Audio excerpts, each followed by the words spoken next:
வானங்களும் வானாதி வானங்களும் கொள்ளாத மகிமையுடைய பரலோக தேவனுக்கும் பரிசுத்தமான கர்த்தராகிய இயேசு கிறிஸ்துவுக்கும் துதியும் கனமும் மகிமையும் சதா காலங்களிலும் உண்டாவதாக.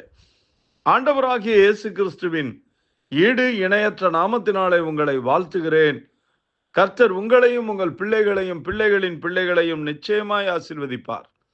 அவர் ஒரு நாளும் உங்களை கைவிட மாட்டார். கவலைப்படாதிருங்கள், சோர்ந்து போகாதிருங்கள்.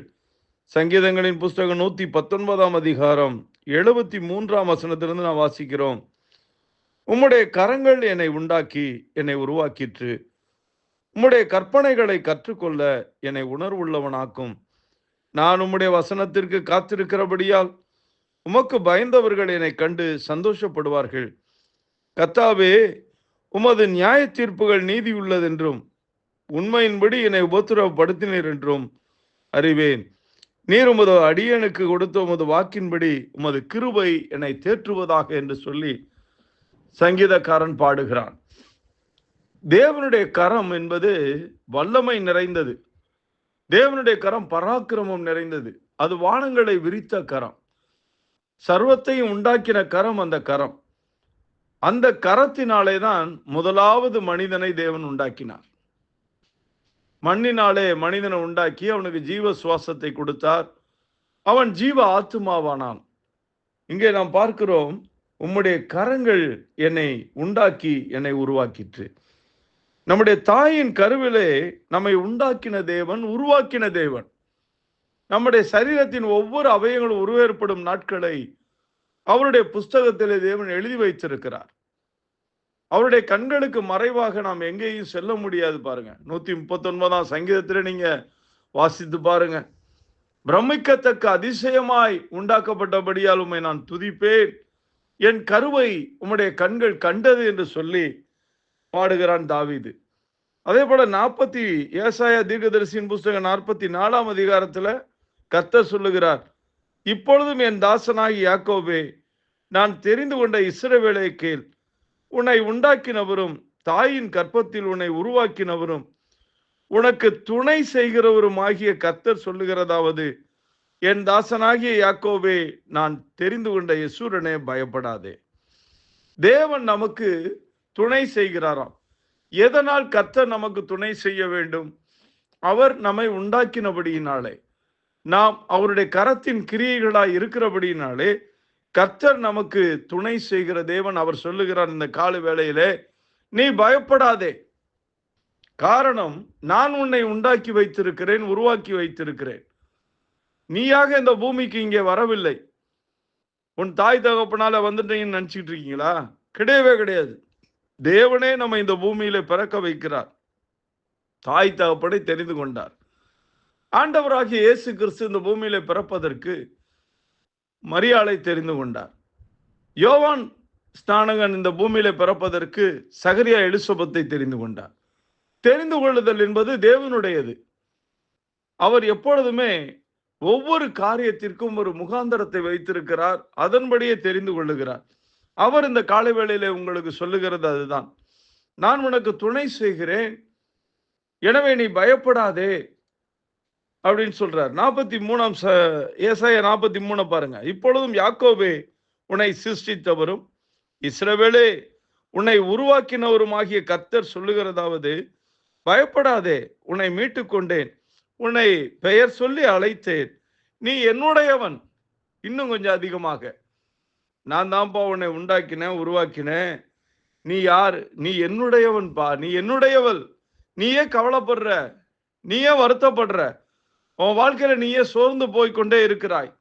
நீ கவலைப்படாத, உன் தேவைகளை சந்திக்க நான் போதுமானவராயிருக்கிறேன் என்று சொல்லுகிறார். அது மாத்திரமல்ல, கர்த்தர் சொல்லுகிறது, நீ தண்ணீர்களை கடக்கும் போது நான் உன்னோடு இருப்பேன், நீ ஆறுகளை கடக்கும் போது அவைகள் உன்மேல் புரளுவதில்லை, நீ அக்கினியில் நடக்கும் போது வேகாதிருப்பாய், அக்கினி ஜுவாலை உன் பேரில் பற்றாது என்று வாக்கு பண்ணுகிறார். துணை நிற்பேன்னு சொன்னார், பயப்படாதேன்னு சொன்னார்.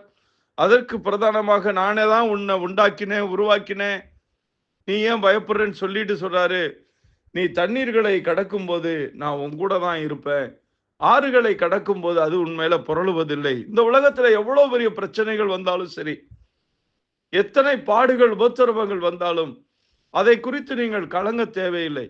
காரணம், கர்த்தர் உங்களை உண்டாக்கினவர், உருவாக்கினவர். அவர் சொல்லுகிறார், நான் உன் கூட தான் இருப்பேன், நான் உன்னை விட்டு விலகுவதில்லை, உன்னை கைவிடவும் மாட்டேன், நீ ஏன் கவலைப்படுற? இன்னைக்கு அநேக தேவனுடைய பிள்ளைகள் வருத்தத்தோடு இருக்கிறாங்க. பலவிதமான கவலைகள், பாரங்கள், வருத்தங்கள், வேதனைகள்.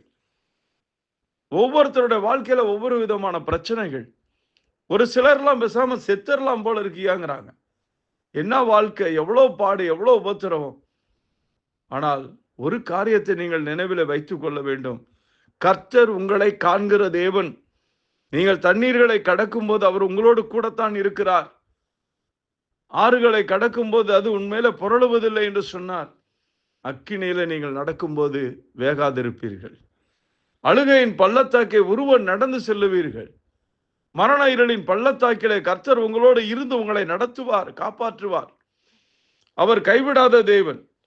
நிச்சயமாகவே அவர் கைவிட மாட்டார். இந்த உலகத்தில் சில நேரங்களிலே சில பாடுகள், உபத்திரவங்கள் வரலாம்.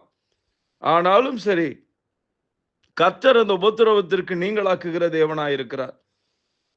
உண்மையின்படி என்னை உபத்திரவப்படுத்தினீர் என்றும் அறிவேன் என்று சொல்லுகிறார். உண்மையின்படி. என்ன காரணம் கர்த்தர் உபத்திரவப்படுவதற்கு அனுமதிக்கிறார்? என்னுடைய வாழ்க்கையில ஒரு பெரிய உபத்திரவம். ஒருபுறம் தொழில்ல நஷ்டம், பிரச்சனைகள், பல பாடுகள். அதன் நடுவிலே மரண பயத்தினாலே நான் பாதிக்கப்படுகிறேன். இந்த மரண பயம் என்பது உலுக்கிற ஒரு மனிதனை. பாத்தீங்கன்னா, வேர்த்து வேர்த்து ஊற்றும், படபடப்பா இருக்கும், இருதயம் துடிக்கும். அவ்வளவுதான், நம்ம கதை முடிஞ்சுன்னு நினைக்கிற அளவிலே இருக்கும். என்னால தாங்க முடியாது, தூங்க முடியாது. தூங்குனா எந்திரிச்சிருவேன், உட்கார்ந்துருக்க முடியாது. சரி படுப்போன்னு படுத்தா படுக்க, இப்படியே உலட்டிக்கிட்டு இருக்கும். இப்படிப்பட்ட ஒரு சூழ்நிலையில் இருக்கும்போது மிகுந்த வேதனையுள்ள ஒரு வாழ்க்கையாய் மாறினது. 1 வருஷம் இல்லை, 2 வருஷம். பல வைத்தியர்கள்ட்ட போனேன். ஏன்னா எனக்கு ஆண்டவர் இயேசுவை குறித்து தெரியாது. நான் கிறிஸ்தவனாய் பிறந்தாலும் கிறிஸ்துவை பற்றி எனக்கு தெரியாது. ஆனால் பல இடங்கள்ல வைத்தியர்கள், டாக்டர்கள்ட்ட போனேன், ஜோசியக்காரங்கள்ட்ட, அந்த கோயில் இந்த கோயில், போகாத இடமே இல்லை. ஒருத்தர்லாம் மந்திரிச்சு ஒரு தாயத்தை கட்டி விட்டார், தைரியமா இருக்கு அப்படின்னு. ஒன்றும் ஆகல. ஆனால் ஒரு நாள் ஒரு அருமையான ஊழியக்காரர் வந்தார். அப்படிப்பட்ட ஊழியக்காரர்களுக்காக நான் தேவனுக்கு நன்றி செலுத்துகிறேன். இன்றைக்கும் ஒவ்வொரு ஊழியக்காரர் இருக்காங்க, தன்னலம் கருதாம, தன்னையே நினைக்காம மக்களுக்காக வாழ்கிறவர்கள். வந்தாரு, அவர் என்கிட்ட கரெக்டா சொல்லிட்டு ஜெபம் பண்ணி அந்த கட்டில இருந்து என்னை விடுதலை செய்தார். பாருங்க, பெரிய ஆச்சரியமான ஒரு காரியம். அந்த உபத்திரவப்பட்டது நான் இன்னைக்கு சொல்வேன் நல்லதுன்னு சொல்வேன்.